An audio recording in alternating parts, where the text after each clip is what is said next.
السلام عليكم ورحمة الله وبركاته. النهاردة هنعمل طريقة تسوية البطاطا بطريقة مميزة، بطريقة سهلة. حتى لو عندك البطاطا طلعت مش مسكرة، هقولك على طريقة ازاي تخليها ويبقى أولادك بيشتهوا البطاطا بالطريقة اللي انت تعمليها. طريقة حصرية بصراحة.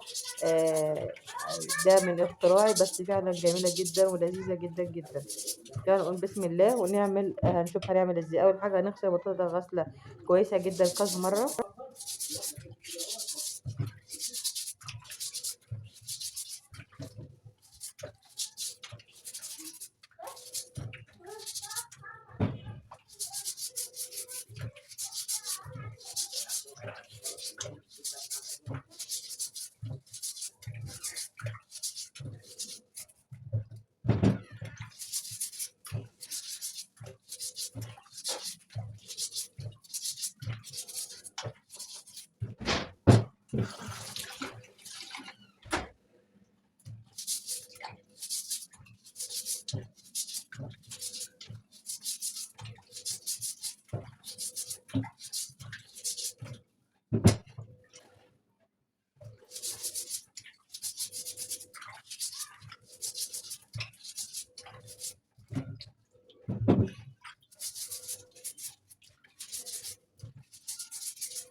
وبعدين شطفتها، غسلتها كذا مرة بإيديا كده. عشان ظهري قافل الكاميرا ومخدتش بالي.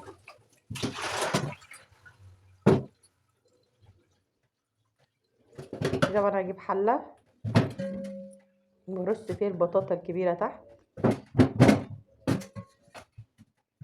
بالشكل ده كده.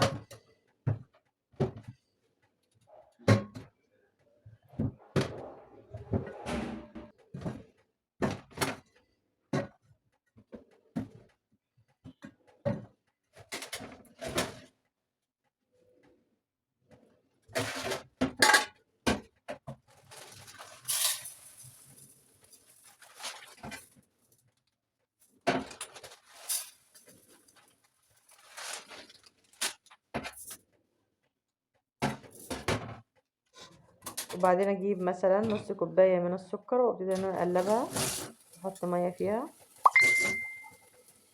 بالشكل ده كده.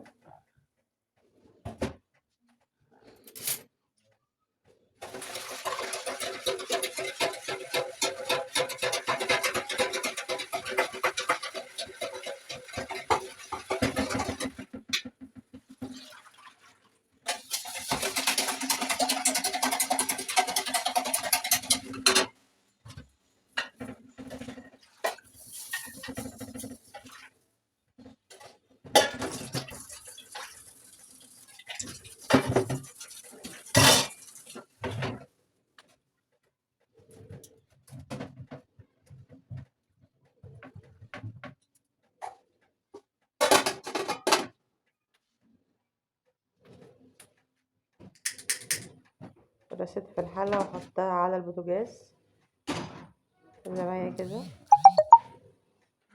وطبعا كده بعد ما استوت خدت حوالي ساعة الا ربع.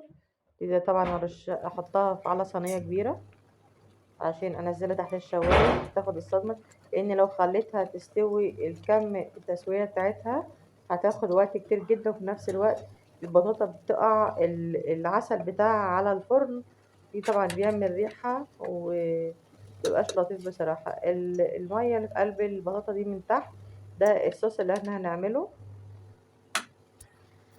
ده اللي احنا هنرشه على البطاطا بيخلي طعمه حلو جدا ومزز.